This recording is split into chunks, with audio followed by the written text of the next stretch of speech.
Germany நியோரா Tamil திருநாள் தைப்பொங்கலை முன்னிட்டு வழங்கும் மாபெரும் மலிவு விற்பனை பெற்றால் ஸ்ரீ நவதுர்கா தேவி ஆலய மண்டபத்தில் ஜனவரி 10 காலை 11 மணி முதல் இரவு 8 மணி வரை, 11 தேதி காலை 10 மணி முதல் மாலை 5 மணி வரை நியோராவின் மாபெரும் மலிவு விற்பனை. 70% வரை விலை தள்ளுபடிகள். Buy 2 get 1 free. மங்கையர்களுக்கான புடவைகள் 25% முதல் 50% வரை விலை தள்ளுபடி. நியோராவின் மாபெரும் மலிவு விற்பனை.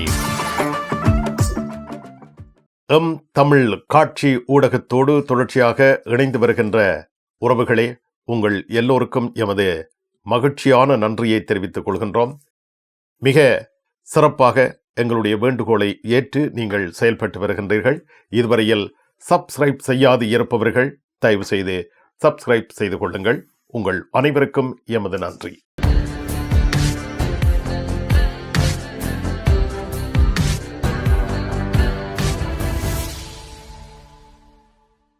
இனி ஜெர்மனி செய்திகள்.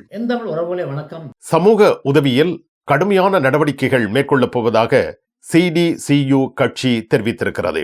ஜெர்மனியில் வருகின்ற 23/2/2025 தேர்தலில் தாம் வெற்றி பெற்றால் CDU-CSU கட்சியானது வெளிநாட்டு விடயத்திலும் மற்ற சமூக உதவி பணத்திலும் தான் கடுமையான நடவடிக்கைகளை மேற்கொள்ளப் போவதாக CDU-CSU கட்சியின் அதிபர் தேர்தலில் போட்டியின்ற முதன்மை வேட்பாளரான ஃப்ரெடரிக் மேர்ஸ் அவர்கள் தெரிவித்திருக்கின்றார். குறிப்பாக குடியேற்றவாதிகளை கட்டுப்படுத்துவதற்கு புதிய சட்டங்களை இயற்றுதல் மற்றும் சமூக உதவி பணத்தில் வாழுகின்றவர்கள், குறிப்பாக ஜெர்மன் நாட்டிற்கு வருடம் ஒன்றுக்கு 45 பில்லியன் யூரோக்களை சமூக உதவி பணத்திற்காக வழங்க வேண்டிய சூழ்நிலை உள்ளதாகவும் 5.5 மில்லியன் பேர் சமூக உதவி பணத்தில் வாழ்கின்றார்கள் என்றும், இவர்களில் 1.5 மில்லியன் குறிப்பாக 15 லட்சம் பேர் குழந்தை பிள்ளைகள் என்றும் தெரிவிக்கப்பட்டுள்ளது. இதே வேளையில் 4 மில்லியன் பேர் வேலை செய்யக்கூடிய நிலையில் உள்ளதாகவும், இதே வேளையில் 1.6 மில்லியன் அதாவது 16 லட்சம் பேர் வேலை செய்யக்கூடிய நிலையில் பதிவு செய்துள்ளதாக தெரிவிக்கப்பட்டுகின்றது. இதே வேளையில் தாம் பதவிக்கு வந்தால் சமூக உதவி பணத்தில் வாழ்கின்றவர்கள் வேலைக்கு செல்லுமாறு வேண்டப்பட்டு இவர்களுக்கு வேலைக்கு செல்லாமல் விட்டால் இவர்களுக்கு வழங்கப்படுகின்ற சமூக உதவி பணத்தில் பாரிய குறைப்புகள் ஏற்படுத்தப்படும் என்றும் தெரிவிக்கப்பட்டிருக்கின்றது. தங்கள் தாயாரை கொலை செய்ய முயற்சித்த புதல்விகள் 2 விசாரணைக்கு உட்படுத்தப்பட்டிருக்கின்றார்கள். நோட்ரம்பெஸ்பான் மாநிலத்துள்ள மெடபாகின்ற பிரதேசத்துள்ள வீடொன்றில் வைத்து தமது தாயை உயிருடன் கொளுத்தி கொலை செய்வதற்கு முயற்சி செய்ததாக 2 பெண்கள் மீது முறையே 33 மற்றும் 25 வயதுடைய மகள் மீது வழக்கு தாக்கல் செய்யப்பட்டு தற்பொழுது ஆன்ஸ்பர்க் மாவட்ட நீதிமன்றத்தில் இந்த வழக்கு விசாரணை நடைபெற்று வருகின்றது. அதாவது கடந்த 3 வருடங்களுக்கு முன்னர் திட்டமிட்டு தமது தாயை கொலை செய்வதற்காக இந்த வீட்டுக்கு வந்த இந்த 2 மகள்மாரும் தாயுள்ள வீட்டுக்கு நெருப்பு வைத்ததாக தெரிவிக்கப்பட்டிருக்கின்றது. இதே வேளையில் இந்த வீட்டில் நெருப்பு பற்றியதை உணர்ந்து கொண்ட தாயானவர் பின்னர் வீட்டை விட்டு தப்பி ஓடியதாக தெரிவிக்கப்பட்டிருக்கின்றது. இதே வேளையில் சந்தேகம் கொண்ட போலீசார் இந்த 2 மகள்மாரையும் கைது செய்து பின்னர் இவர்கள் மீது வழக்கு தாக்கல் செய்ததாக தெரிவிக்கப்பட்டுள்ளது. இந்த வழக்கு ஆரம்பித்த பிற்பாடு இவர்கள் வாக்குமூலம் அளிக்கையில் தமது தாயை கொலை செய்கின்ற நோக்கம் தங்களுக்கு இருக்கவில்லை என்றும், இதேவேளை தமது தாயானவர் சிறு வயதில் தாம் இருக்கும் பொழுது தமக்கு பல வன்முறைகளை புரிந்ததால் இதற்கு பழிவாங்கும் நடவடிக்கைகளின் நோக்கத்துக்காக இவ்வாறான தீவைப்பை தாம் மேற்கொண்டதாக அவர்கள் கூறியதாக செய்திகள் தெரிவிக்கின்றன.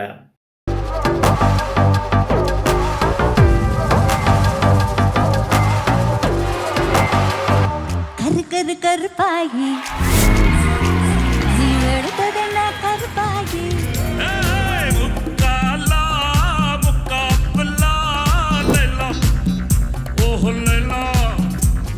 மின்சார பூவே பெண் பூவே மெய்தீண்ட வேண்டும் என்னோடு வாராய். எழுவய பூக்கலையே யாரெடுத்தும் பார்க்கலையே எங்கும் இன்பம் அது கோலம் ஓட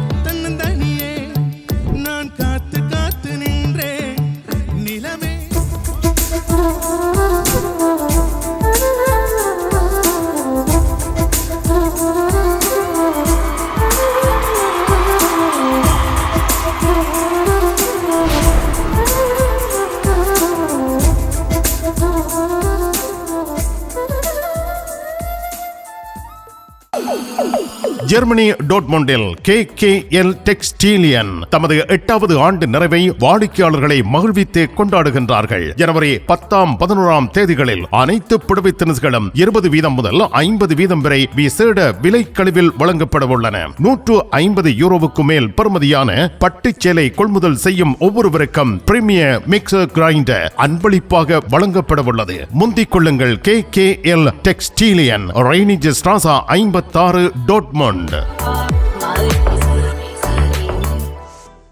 ஜெர்மனி நாட்டில் அகதிகள் தொடர்பான விடயங்களில் கடுமையான நடவடிக்கைகள் எடுக்கப்பட இருப்பதாக செய்திகள் வெளியாகி வருகின்றன. இது பற்றிய விவரங்களுடன் ஜெர்மனி நாட்டில் இருந்து வேலும் மயிலும் ராமகிருஷ்ணன் அவர்கள். ஜெர்மன் அரசாங்கமானது அகதிகள் விடயத்தில் கடுமையான நடவடிக்கைகளை கடந்த 2024 ஆண்டு மேற்கொண்டிருந்தது. தற்பொழுது ஜெர்மன் நாட்டில் கடந்த ஆண்டு ஜெர்மன் நாட்டுக்கு வந்து ஆதி விண்ணப்பம் மேற்கொண்டவர்களுடைய எண்ணிக்கை வெளியாகியிருக்கின்றது. அதாவது கடந்த 2024 ஆண்டு மொத்தமாக 2,29,751 பேர் ஜெர்மன் நாட்டுக்கு வந்து அகதி விண்ணப்பம் மேற்கொண்டதாக தெரிவிக்கப்பட்டிருக்கின்றது. இதேவேளையில் இந்த எண்ணிக்கையானது 2023 ஒப்பிடும் பொழுது 30.2% குறைவாக உள்ளதாக தெரிவிக்கப்பட்டிருக்கின்றது. இவ்வாறு ஜெர்மன் நாட்டுக்கு வந்த அகதிகளில் 83% சிரியர்களுக்கு மனிதாபிமான அடிப்படையில் ஜெர்மன் நாட்டில் தங்கி வருவதற்கு வதிவிட விசா வழங்கப்பட்டதாக தெரிவிக்கப்பட்டிருக்கின்றது. இதே வேளையில் ஆப்கானிஸ்தான் நாட்டவர்களில் 79.7% சுப்சிடியார் சுற்று சொல்லப்படுகின்ற மனிதாபிமான அடிப்படையில் இந்த நாட்டில் வாழ்வதற்கு வதிவிட விசா வழங்கப்பட்டதாகவும், இதே வேளையில் துருக்கி நாட்டிலிருந்து வந்தவர்களுக்கு 9.4% மனிதாபிமான அடிப்படையில் இந்த நாட்டில் வதிவிட விசா வழங்கப்பட்டதாக தெரிவிக்கப்பட்டிருக்கின்றது. ஐரோப்பா ரீதியில் ஒப்பிடும் பொழுது ஜெர்மன் நாடானது அகதிகளுக்கு புகலிடம் வழங்கிய நாடுகளில் 1வது இடத்தை வகிப்பதாகவும், இதே வேளையில் 2வது இடத்தில் ஸ்பானிய நாடு உள்ளதாக தெரிவிக்கப்பட்டுள்ளது. இதே வேளையில் 3வது இடத்தில் பிரான்ஸ் நாடும் 4வது இடத்தில் இத்தாலியும் அமைந்துள்ளதாக தெரிவிக்கப்பட்டுள்ளது. இது இவ்வாறு இருக்க இன்றைய தினம்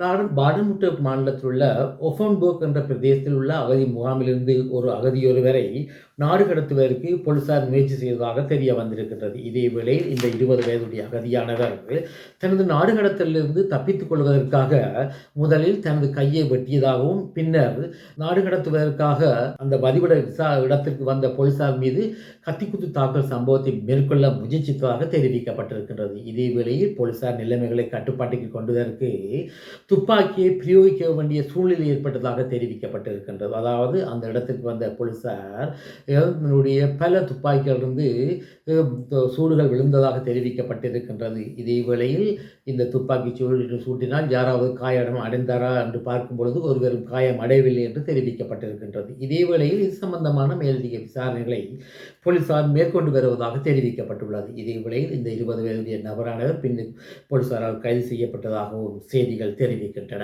ஜெர்மனி நாட்டில் 10 லட்சத்துக்கு மேற்பட்டவர்கள் அனுமதியின்றி வேலைகளில் இருப்பதாக புள்ளி விவரம் ஒன்று வெளியிடப்பட்டுள்ளது. ஜெர்மன் நாட்டில் சட்டவிரோதமான முறையில் வேலை செய்பவர்களுடைய எண்ணிக்கை 10 மில்லியன் அளவில் உள்ளதாக தெரிவிக்கப்பட்டுள்ளது. அதாவது ஒரு கருத்து கணிப்பு ஒன்று மேற்கொள்ளப்பட்டதாகவும், இந்த கருத்து கணிப்பில் 2600 பேர் பங்கேற்றதாக தெரிவிக்கப்பட்டிருக்கின்றது. இதே வேளையில் இவ்வாறு பங்கேற்றவர்களில் 5% இந்த கருத்து கணிப்பில் தாம் எவ்விதமான கருத்தையும் தெரிவிக்க மாட்டோம் என்று கூறியதாக தெரிவிக்கப்பட்டுள்ளது.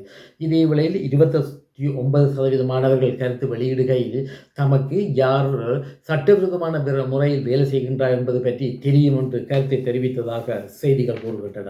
இதே வேளையில் இவ்வாறு சட்டவிரோதமான வேலையில் ஈடுபடுகின்றவர்களில் 18 வயதுக்கும் 34 வயதுக்கும் இடைப்பட்ட ஆண்கள் கூடுதலான எண்ணிக்கையில் உள்ளதாக தெரிவிக்கப்பட்டிருக்கின்றது. இதே வேளையில் சமுதாயத்தில் கூடுதலான வருமானங்களை கொண்டவர்கள், குறிப்பாக 4000 யூரோவை மாத வருமானமாக கொண்டவர்கள் கூட சட்டவிரோதமான வேலைகளில் ஈடுபட்டு வருவதாக தெரிவிக்கப்பட்டுள்ளது. இதே வேளையில் கடந்த நவம்பர் மாதம் 2024 அன்று ஜெர்மன் அரசாங்கமானது இவ்வாறு சட்டவிரோதமான முறையில் வேலை செய்கின்றவர்களை கட்டுப்படுத்துவதற்காக புதிய தகவல் பரிமாற்ற நடைமுறை ஒன்றை உருவாக்குவதற்கு சட்டத்தை உருவாக்கியதாக தெரிவிக்கப்பட்டுள்ளது. அதாவது டிஜிட்டல் முறை மூலமான தரவு பரிமாற்றத்திற்கு பாராளுமன்றமானது ஒப்புதல் வழங்கியதாக தெரிவிக்கப்பட்டிருக்கின்றது. குறிப்பாக என்று சொல்லப்படுகின்ற சட்டவிரோத வேலைகளை கட்டுப்பாட்டுகள் கொண்டு வருகின்ற அமைப்பானது இவ்வாறு ஒரு தனிநபருடைய தரவுகளை பரிமாற்றம் செய்து கொள்வதற்கு வசதியாக இந்த சட்டத்தில் இடம் உள்ளதாக தெரிவிக்கப்பட்டிருக்கின்றது.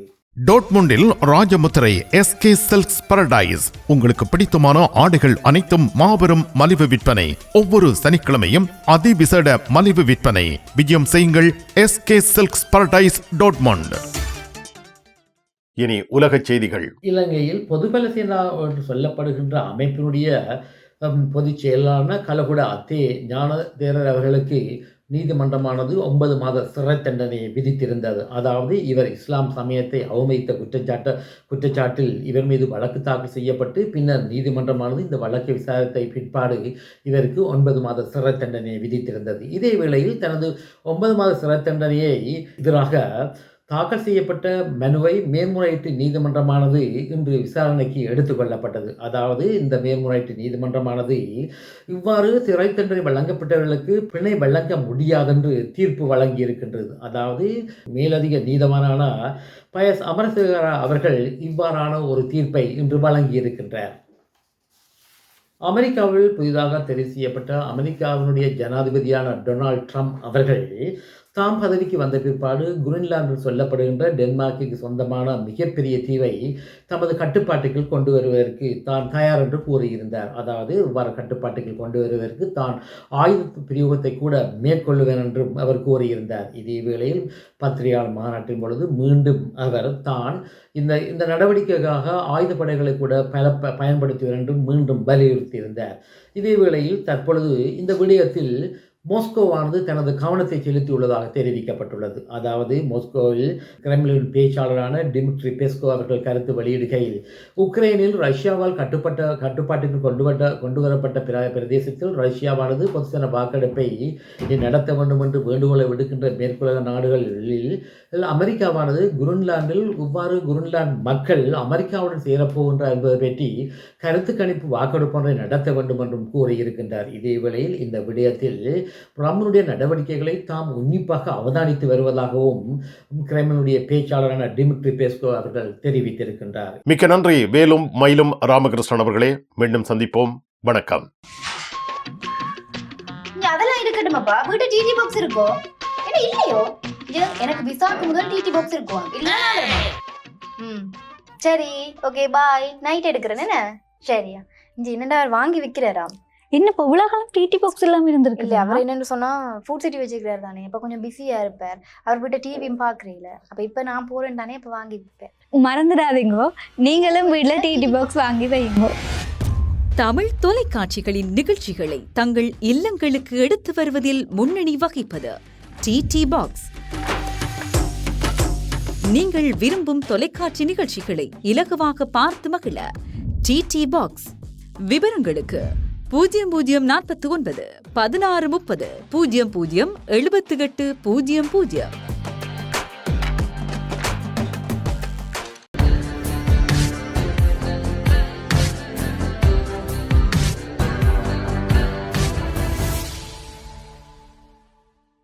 ஜெர்மனியில் உங்கள் நண்பன் கோபரா ஞானம். நாகரிக நங்கிற்கும் ஆடவருக்கும் ஏற்ற நவீன ரக புடவைகளை ஜெர்மனியில் நாள்தோறும் அறிமுகம் செய்யும் கோபரா ஞானம் ஸ்தாபனத்தில் தரமான ஆடை திணுசுகளை எப்பொழுதும் மலிவு விலைகளில் பெற்றுக் கொள்ளலாம் என்பதை மறந்து விடாதீர்கள். கோபரா ஞானம் டோட்முண்ட்.